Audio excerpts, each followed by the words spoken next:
This is an ad from BetterHelp Online Therapy. We always hear about the red flags to avoid in relationships, but it's just as important to focus on the green flags. If you're not quite sure what they look like, therapy can help you identify those qualities so you can embody the green flag energy and find it in others. BetterHelp offers therapy 100% online, and sign-up only takes a few minutes. Visit BetterHelp.com today to get 10% off your first month. That's BetterHelp, HELP.com.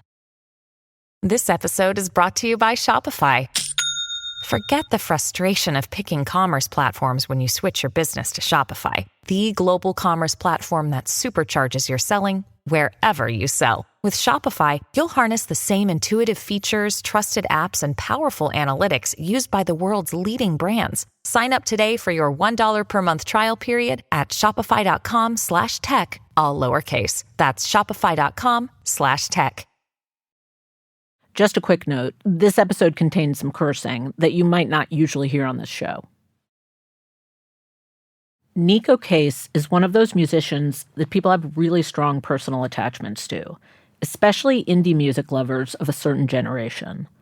Like, I know 2 people who have named a child after her. Neko Case is the lead vocalist of the indie pop collective The New Pornographers, and she's also had a long solo career. But what's most distinct about her are her lyrics, which are often oblique. Like, a song seems to be about a car crash, but maybe it's about incomplete grief. You have to listen a few times before you get closer to it. Of a Falcon sedan, 1969. The paper said 75. There were no survivors. And then there are lots of times when Case seems to be writing about herself, but it's not entirely clear. Were they trying to tell me something? Were they telling me to run? This is Radio Atlantic. I'm Hannah Rosen. Last month, Neko Case peeled back some of the mystery. She's written a memoir called The Harder I Fight, The More I Love You, which shares part of the same title as one of her albums from 2013. She writes about growing up poor and neglected. Her parents were teenagers when they had her, and her guess is that neither of them ever wanted a child. By the end of her sophomore year in high school, she asked her mom for emancipation. She writes, quote, "She couldn't sign it quickly enough. She didn't even have to think it over." And so Case hid a lot behind her music.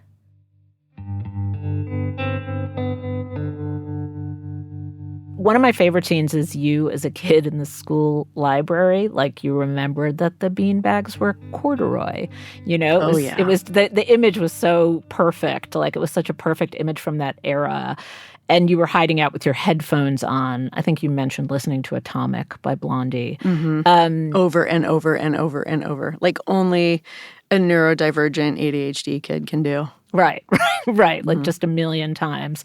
Do you have words for what that was like for you? Because it felt like, okay, that's the moment that she discovers the power of music. And like, in a movie, that would be the scene in which you discover, like, what music is for and what it does to you.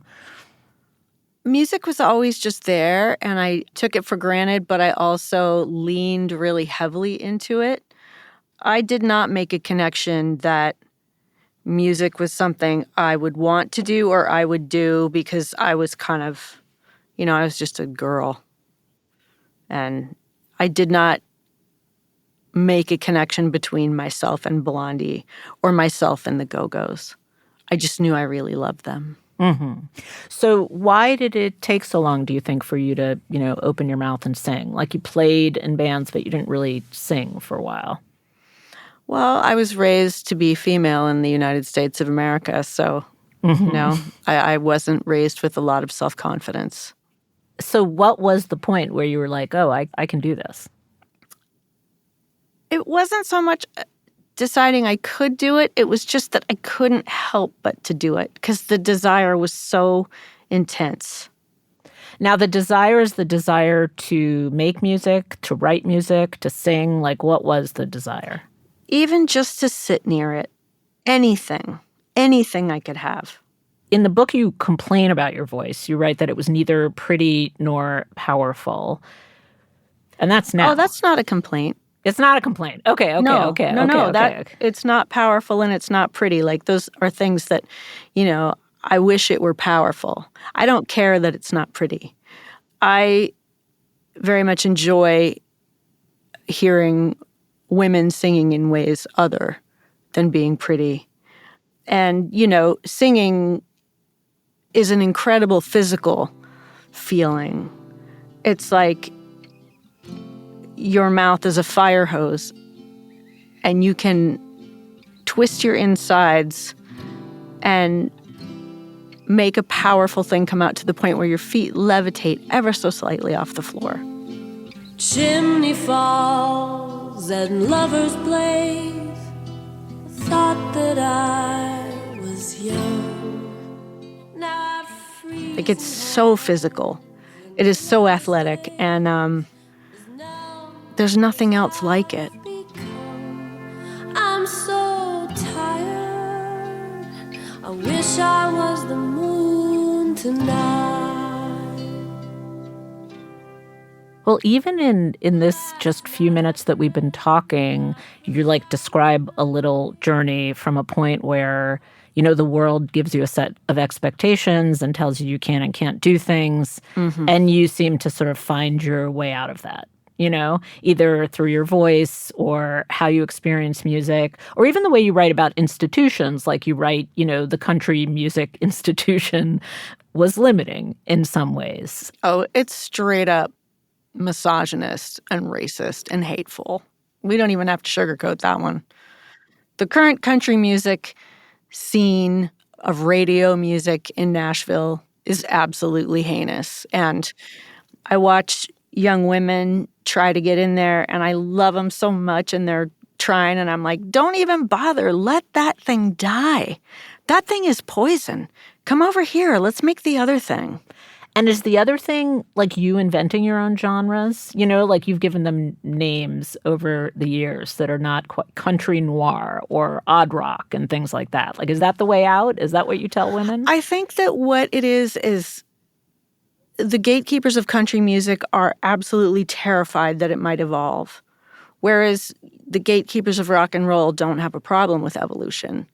But there's something very white supremacist about how country music works, and they're really, really dialing down on it now. Mm-hmm. So you don't mean just then. You're talking about then, and now there's a resurgence. Because there was a great moment. I think it's worse now. Uh-huh. I think it's far worse now than it has been in a long time.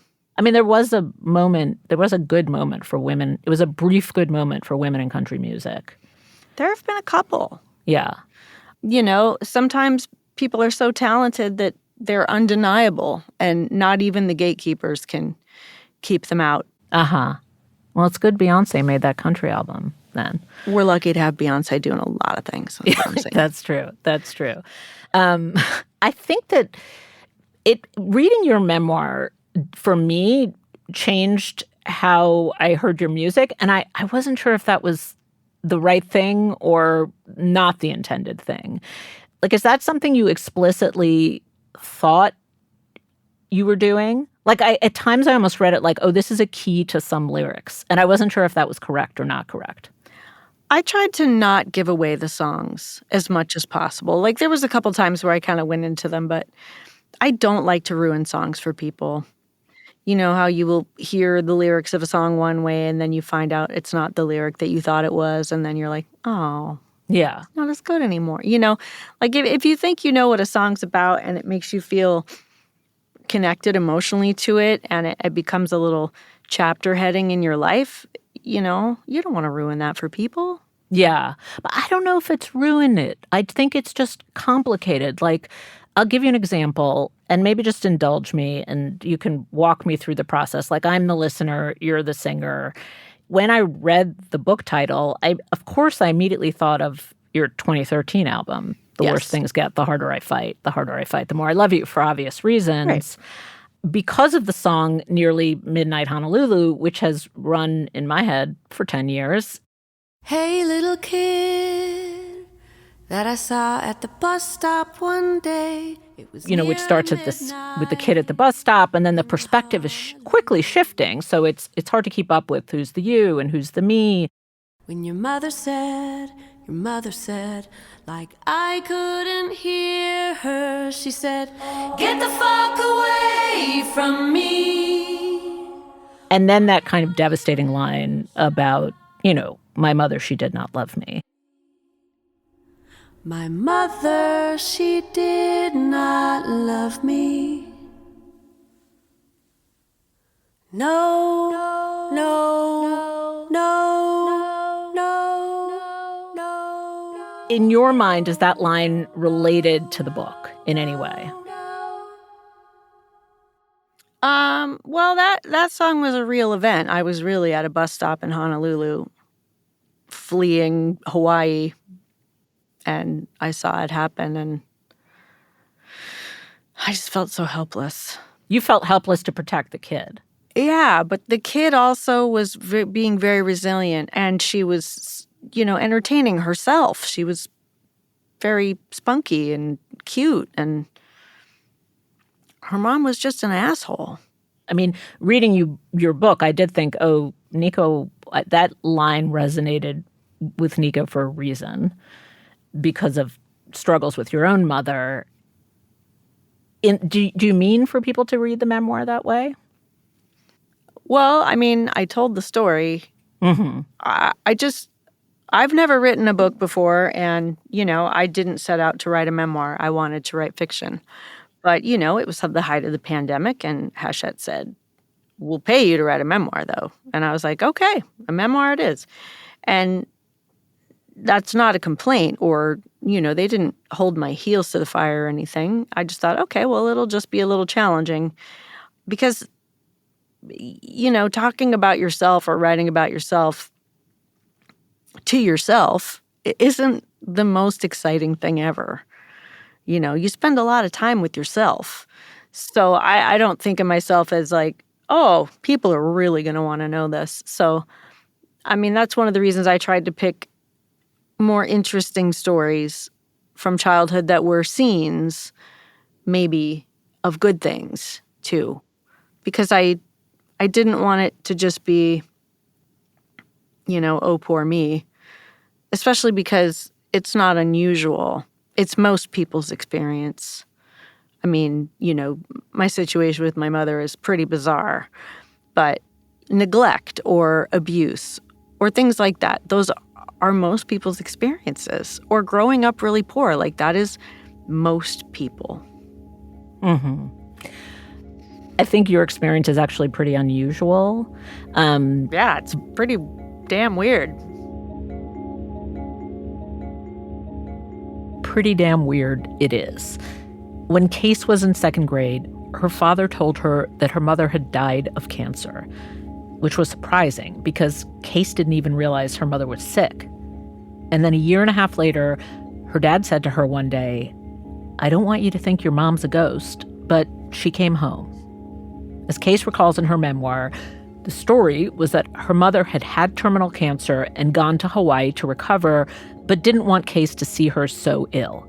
And Case, who, remember, was a little kid, believed her. She had her mom back. She was happy. It only occurred to her later, after many, many years, and another disappearing act from her mother, that she might never have been sick in the first place.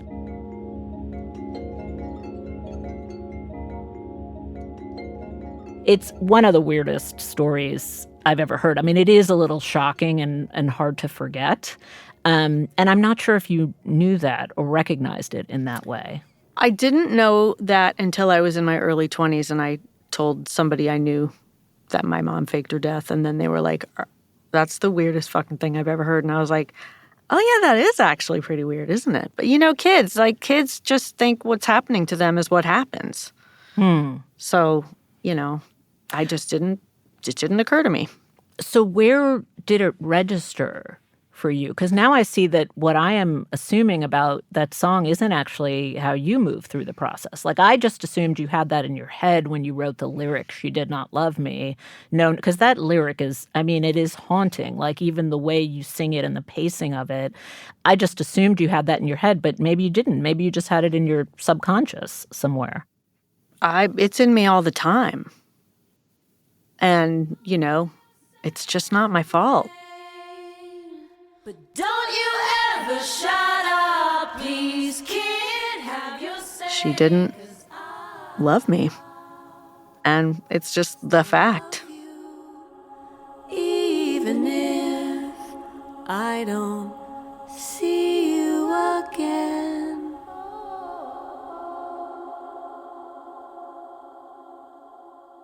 When you work out kind of memories and pains in song, I don't know, is cathartic a banal word to use here? Like, is that, like, does it do something for you to work it out in lyrics? Only in a super nerdy, kind of neurodivergent / Virgo way where I'm like, oh, I'm taking all the things and I'm organizing them in this box. And so now I can put this box over here like a hard drive. So my brain has more room in it.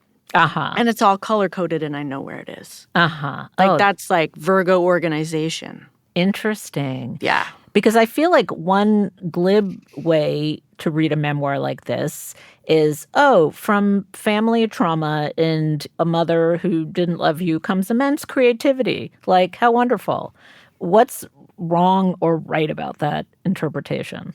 Well, the mythology of people needing to suffer to make beautiful things or just art or creative things in general is not true. You mean they don't need to? Because it feels like reading this book, your suffering is related to how you think and work through things and organize things. That's if I had had a supportive upbringing, I would be able to read music and play instruments and would probably be a lot further along. You don't need that. So to you, it just feels like pure baggage. It's like a thing you've had to tolerate, but you could have been a singer some other way. Because it's an absolute trunk of shit. It's not. It didn't like the things that I admire about myself are despite those things. You know, like I still am a trusting person. I still really want to see the good in people, and sometimes I will make mistakes and trust people I shouldn't. And I could beat myself up about that, or I could just go, no, you still want to believe people are good. And I think that's a more important quality than whether or not you're wily enough to spot a jerk a mile away. You know what I mean? Yeah. I was more thinking like you had this life and you had to escape this life and find your family elsewhere, and you had a huge, strong motivation to do that. And so you found music. Yes. But that's just another way of saying trauma made you a great musician. No, music is the only thing that never let me down. But trauma did not make me a great musician. Like, I am a journeyman at best. And, you know, I'm broke. I don't know. I think great musicians do other things. Mm-hmm. Well, did you just say you were broke? Yeah. Do you mean financially broke or personally broke? Financially broke. Really? How is that possible? I think your fans would be shocked. The confluence of my house burning down, COVID, and streaming. Those three things together. Wow. And I cannot catch up. When we come back, more with Neko Case on politics, on forgiveness, and a recent experience with her friend's death that she said felt like getting on a spaceship to go to the moon. I felt absolutely unafraid. And I was seeing an actual moment of grace in life. And I couldn't believe it. That's after the break.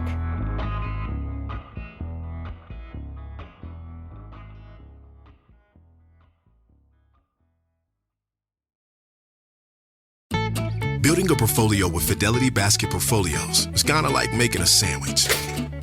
It's as simple as picking your stocks and ETFs, sort of like your meats and other toppings, and managing it as one big, juicy investment. Now that's pretty good. Learn more at fidelity.com/baskets. Investing involves risk, including risk of loss. Fidelity Brokerage Services, LLC. Member NYSE SIPC. I get so many headaches every month. It could be chronic migraine, 15 or more headache days a month, each lasting 4 hours or more. Botox, onabotulinum toxin A, prevents headaches in adults with chronic migraine. It's not for those who have 14 or fewer headache days a month.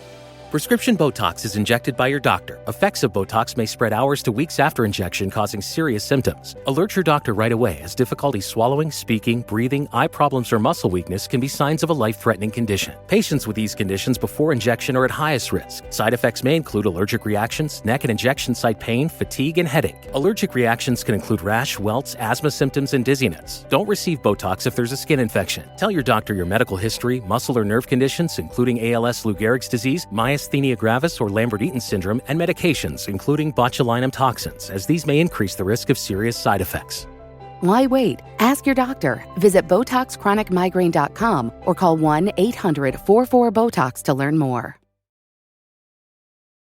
I wanted to ask you about gender, because it's the way you write and sing about gender is very much the way a lot of people talk about gender now. And I'm curious how you have watched the evolution of how people inhabit and think about gender. Like in your lyrics to Man. I'm a man. That's what you raised me to be. I'm not You don't mean that literally. What do you mean by I'm a man? I do mean it literally. I'm a man. This innocent of mankind. It's what kind of animal I am. I mean, I am of the species. I am a man. Like, whatever's going on downstairs doesn't matter. Like, I have all my faculties. You can call a female or a male lion a lion, and they're still a lion. I'm a man in that same way. And I am so thrilled and proud and excited by generations younger than mine who are not backing down from who they think they are and the idea that they get to be who they are. That has been one of the most exciting things I've ever witnessed, and it has given me so much more insight into myself. You know, because I never felt like a girl or totally a guy. I'm more of a gender fluid person. Mm-hmm. And when you say it's taught you so much about yourself, what do you mean? Like, because in the book, there is one way in which you very much inhabit the experience of a woman of that generation, just like, you know, at the hands of careless and arrogant and brutal men, like a teacher, older brothers, fellow musicians. And then there's a sense, I imagine, of being trapped in that. So what have you learned about yourself in this era of gender fluidity? Like, how do you think about yourself? As neither. I am neither. I still call myself she, her. I'm used to it. It doesn't bother me. And partly because the world hates women so much, I will not abandon it. I just won't. But I also understand that the world hates gender fluid people and trans people, LGBTQ people, and I understand the importance of not abandoning that either. Mm-hmm. Mm-hmm. So you don't see the world, you see the world as making some cultural progress in how we think of what's a man and what's a woman in some corners, but not a lot of progress politically or socially. Politically, we are fucked. Socially, I don't think what, you know, the president and his people represents the American people. Mm-hmm. I don't believe that Americans in general have a hatred or a problem with people who are not white, who are LGBTQ, who are immigrants. I just don't think they do. To shift away from politics, since we get a lot of it over here in D.C., although this is related, the thing... Well, I mean, a human being's right to be is, I mean, that's just everyday life. Like, politics and everyday life they just aren't separate. Not that I want to talk about them, politics specifically, because I just refuse to be afraid. Do you feel like that's something you found at this age? Because you've said, oh, there are times in your life where you haven't had self-confidence, you've been depressed, or, you've kind of lost your mind, even in one section of the book. Is it easier to not be afraid now? Well, I have really benefited from menopause. And, a lot of people who menstruate who don't anymore have said the same things about what, the hormone shift, like, you don't care anymore what people think of you. And also, I just came from seeing one of my best friends die and sitting with her body for 4 days as, she was an organ donor and she had a massive aneurysm. And, her partner just heroically did CPR, and then the paramedics came and kept her pulse going and got her to the hospital, and they stabilized her despite the fact that she had no brain activity. And you cannot be an organ donor unless you die on a respirator in the hospital. Like, it's very, very specific. So, and then you have to wait for all the tests. Like, there are, barrages of tests that happened to make sure that, you're healthy and that your organs can really save someone else's life and not be rejected. And so we spent days just with her and talking about her life and what a selfless person she was. And, we joked a lot about how she was going to work even in death. She was all about service. And then the day came, right on the way to the OR, what they do is they do a thing called an honor walk. And we went down what seemed like miles of corridors behind her hospital bed, behind the doctors, and the corridors were lined with doctors and nurses and hospital staff honoring her. And it seemed like one of those movies where you see the people going down the corridor in slow motion to get into the spaceship to go to the moon or whatever, and everyone's saluting them, and it seems so important. And I think I actually saw that in real life. And I just thought, all those things that I worry about and the injustices, we are so right to fight for them. And I was there watching this incredible thing happen, and these beautiful people from all over the world, many of the doctors are immigrants, and, it was a mix of people of all colors from all over the world and all different cultures. And I felt so utterly galvanized against the fear and so utterly galvanized in that joy is the way forward. Mm-hmm. Loud ass, exuberant joy.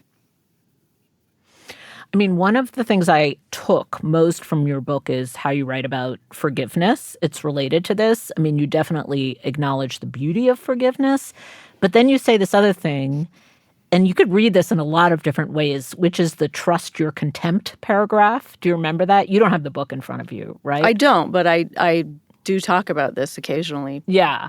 Dissect it if you can. If something doesn't stir anything but contempt in you, then there's a reason. Don't canonize your contempt, but don't ignore it. This is the part that I love. It's so good. Sometimes bad things are just senseless brutality that finds you. You do not deserve or ask for these things. They're not always teaching you a lesson. Where would you say you are kind of after, you have a lifetime of songs, you have this memoir, it sounds like you have friends on this path?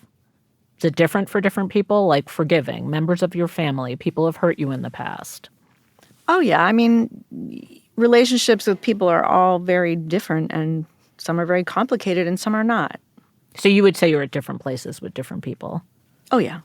What about your dad? I was curious about him because he plays a kind of shadow role in the book, not quite with the extravagant cruelty of your mother, maybe neglectful, maybe is the right way to read that. I have a lot of compassion for my dad and a lot of sadness because I feel like his development was arrested completely, and, he had to be an adult man and, head of the family and all these things, and he was just a kid inside. Yeah.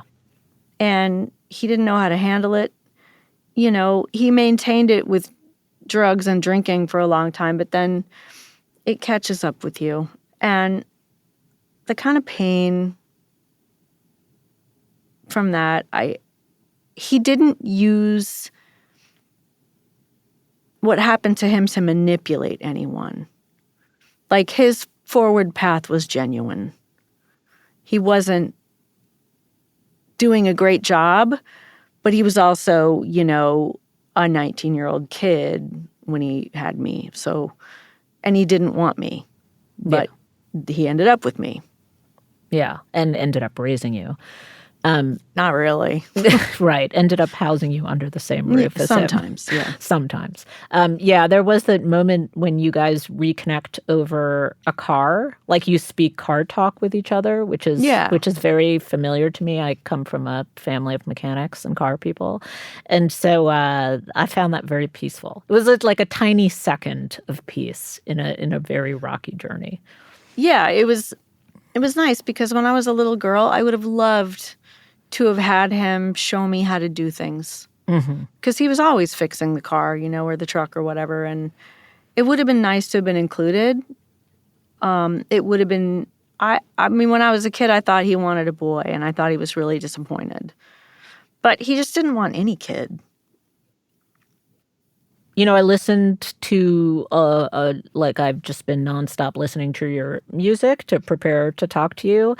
And sort of tuning into the different moods of different albums. And I wonder from you, what's the song you wrote when you were happiest? Or even when you listen to it now, it makes you happy, like it just makes you feel good?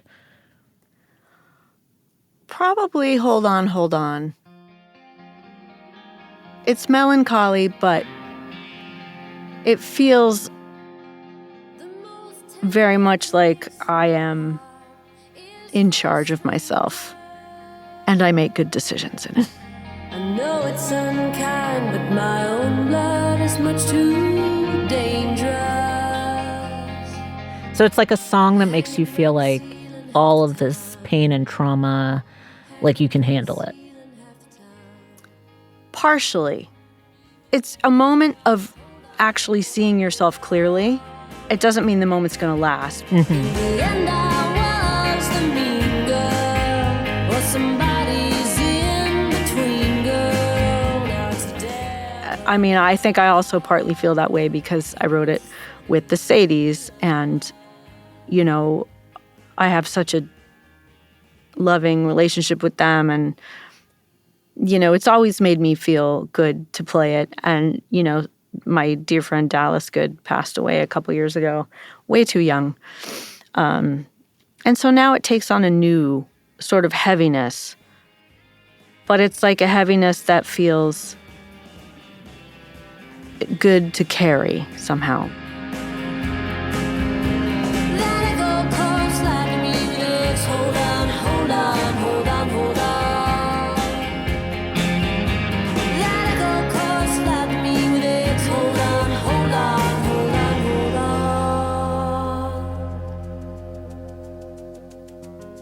Thank you again to my guest, Neko Case.